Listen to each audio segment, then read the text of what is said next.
said, guess again, because it's 60 billion. And that means just interest.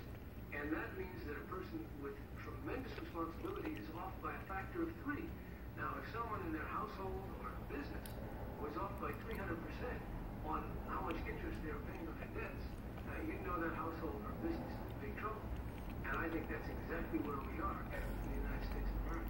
Some economists and politicians say that it's impossible for the federal government not to operate with deficit spending, that they need to have that ability to maneuver, and if they had to leave the federal budget. Here's Governor Moonbeam pretending to be a conservative. That's the whole point, that if something is worth doing. This is on the Johnny Carson show. I'm going to guess it's probably 1973.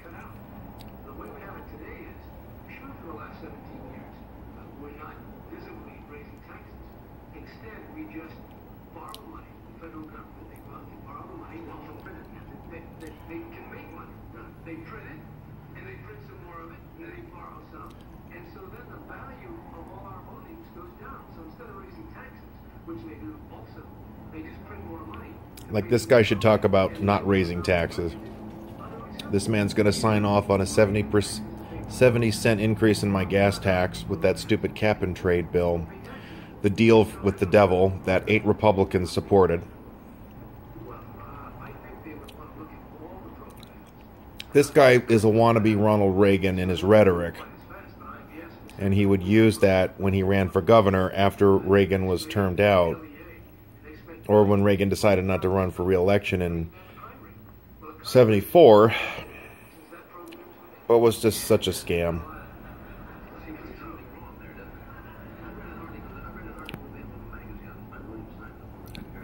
Let me see. I'm going to turn the volume up just in case, if you can't hear it.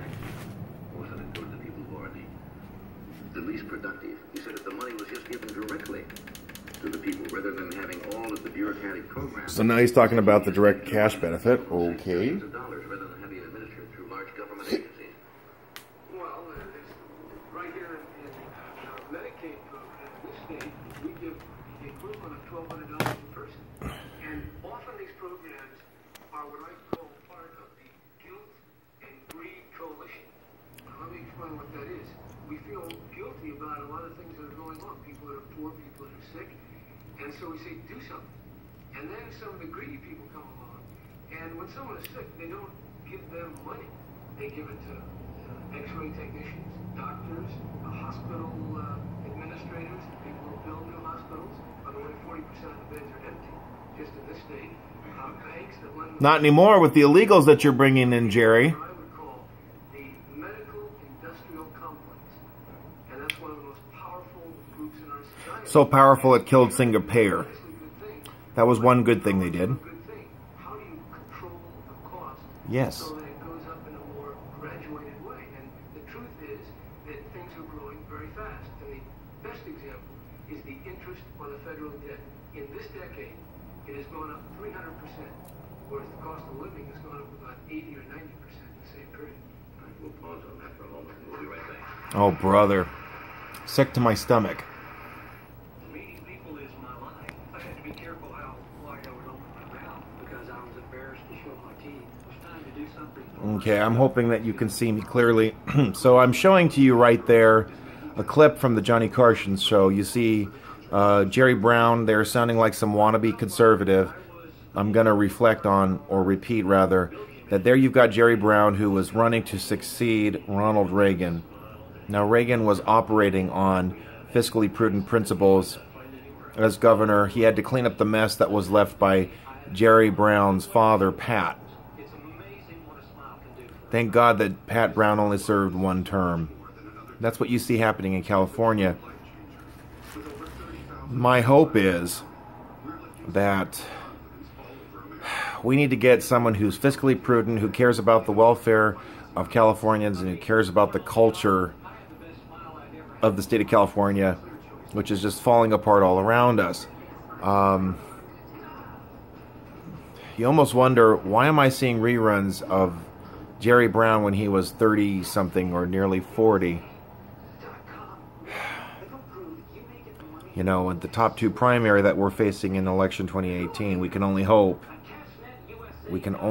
that we're going to see a real chance to have a good governor, someone who will put the welfare of citizens as preeminent. That's all I can hope for right now. But that's, you know, we see a lot of politicians who talk a good talk or who resonate on fiscally prudent principles. But Jerry Brown today is a full-on regressive liberal who has raised taxes, who has pursued this insane, crazy train proposal.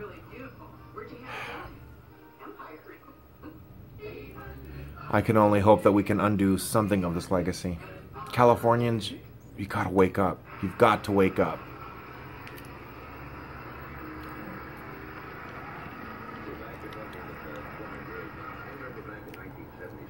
Ronald Reagan was sitting where you were sitting. It was, I think, maybe 4 or 5 months before the nominating conventions, and I asked him at that time. Oh, is this post 76? Is there anything you would like to tell the American public of your plans, your political future?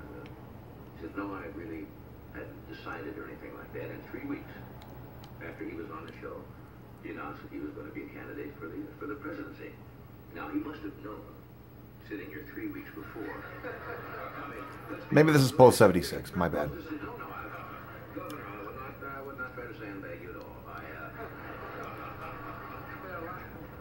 I wish we had sandbagged him. The decision obviously was not made overnight. He must have discussed that with his people a month prior to that, but he didn't want to say anything now. What future plans do you have? It's late. Oh, gosh. Unfortunately, being governor again in 2011. I hate to think that 3 or 4 weeks from now, or even a couple of months, that somebody would say Jerry Brown is declaring his candidacy for the presidency. Oh, Lord. Have you made any kind of a decision here? Well, I'm getting close. That is actually. I haven't made any decisions that I'd want to announce on the show tonight. An announcement like I'm retiring from politics would have been much more welcome. But you have decided in your mind. I just said I didn't have any announcements that I wanted to make tonight. But I am going to New Hampshire on Monday night. I just stay a day. And I want to talk about the balanced budget. And, Oh, I see. So this was all a presidential bid. actually, I have to be very careful because under the federal election laws, you have to have a campaign committee. So this is going to be a brief visit and simple. And I must say that if you did announce tonight, you say I would be under the equal time provision. You have to take all those other people. And I would have 28 people here in a row sitting here. Suppose somebody came to you and said, Well, we got out of that easy. yes, we did. Well, I'm not done yet. I'm not done. Sorry if you can't hear this, everybody. You went right back to the budget. I'm coming right back in. Why would anybody? What is, I can see what the lure is. To be president of this country, it is the most thankless job. It is the toughest job. There is no doubt about it. To be the president of the United States. With all that falls on your shoulders. Why would someone seek? Obviously you seek because you feel that if you were in there, you could get certain things done in the country that you think need doing. But it's a horrendous, almost no-win job. No matter what you do, you offend half of the country sometimes. What is the attraction for? Well, offending half of the people is not that different than being governor of California. That's true. Oh, brother, how arrogant. I've gotten used to that particular problem. And why, as if I can quote my predecessor, the job seeks the man. And I'm so glad it didn't seek you. Help the job to seek. I think that in political life, for being governor, senator, that the chief executive's job is the leadership position, and if one believes deeply in ideas and feels that the time is right for those ideas, And it was never right. The last time this guy ran for president was 92, and he got smashed. Thank God. The age in which we live, to be involved in this is to be very engrossed in, and these things lead on to their next natural progression, and certainly the presidency is not a job to be sought lightly, but it's one that most of the people in American politics, when they are a senator or governor of New York and California, often look at. And you ask why? This guy ran for U.S. Senate and lost too. The most fundamental questions in your life are very hard to give an answer why. Sometimes you just know inside that's what you should do, or you want to do, or you will do, and for very unexplained reasons, that's exactly what you attempt to do. No, this is not a direct question, but if you were just, say, fantasizing. Oh, brother. Just knitting that oval rug.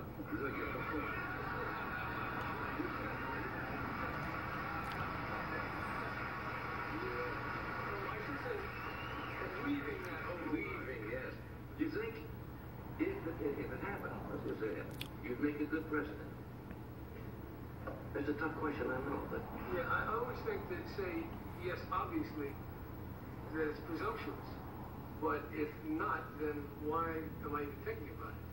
And quite frankly... Because you're an arrogant jerk.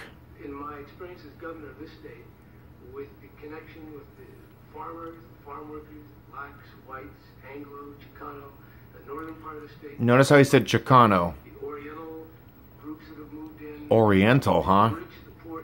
This state is a microcosm of the country. I would almost... No, it's not. Thank goodness it isn't. suppose that there's one quality that I've tried to bring... No, it's not. ...reasonably successfully, is a bridge between environmentalists, between the pro-growth advocates, labor, and business. And I think in an age of transition... No, you don't. what is needed in Washington is the ability to synthesize contradictory elements, try to bring elements of the left and the right, and bring them together. And in my administration, in a rather unique way, I've made appointments, for example, of Ronald Reagan's director of finance, but I've also made appointments of Jane Fonda to the Arts Council. Oh, brother. Oh, that is not something to be proud of, Jerry. Break down the parochial categories, the stereotypes that says you're a liberal, you're a conservative, and try to bring the country together with a vision of the future to the year 2000. And that's Year 2000, huh? Ugh. California. And whoever takes this job in 1980, I think the question ought to be, where will America be? Not in the year of the child, which is 1979, but in the year 2000, when the children born this year graduate from college. And that perspective, the future, building for it, not stealing from it. Well, that's what you're doing, Jerry. This guy is stealing from our future with the bonds, the taxes, the deficits, the pension liabilities. We're thinking of coming to Oregon. We have enough people here. Am I right on that? Was the governor of Oregon? Yes, the last governor of Oregon, the two governors ago said, Because keep coming here, but keep on going. yeah, it's been the policy of most states to say, come here, come to California, come to Oregon, and so forth. But there reaches a point, obviously, where there's not going to be room for everybody. That's right. We're at that point now. Seeking people to come here, do you think it is large enough? It's a huge state, of course, but do you think it's large enough population for the quality of life and the additional people added to the quality of life? And that's really the question Californians are facing. Many Californians are saying, no, we don't want any more people. We've had a no-growth ordinance in Santa Barbara, Petaluma, and the other cities in the state. I think we're still a land of opportunity. We're still a land of dreams. Not anymore. Last year, hundreds of thousands of people came here. The only challenge when more people come is we have to learn how to live together. And what we've done in Southern California particularly, instead of learning how to live together, we've learned how to spread out over these hundreds of miles of freeway.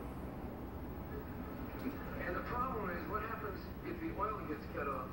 We might have to learn how to live a little more closely together, different races. Uh-oh. So we got the slow growth, no growth stuff was a big hit even in the late 70s. So this is 79 then, I guess. More openly, I thought it was earlier than that. My mistake. in a way of racial harmony that we still haven't quite attained. We don't have racial harmony right now. You are going back to it, but what do you do when you want to relax? How does the governor of California go out without a lot of people coming around? Go with a few friends? What do you find? I thought we were going to get to this. No, I had no idea. I was going to ask that. Well, as I go out to restaurants, spend a little time in the ocean here, not too many miles away. So I have a home here in the hills here of Los Angeles. And go to movies now and then. Watch your show occasionally. When I get home that early. You really? Ha. You really stay up and watch this occasionally? Occasionally. Just occasionally. Well, see, I don't have a television, so I usually have to be outside.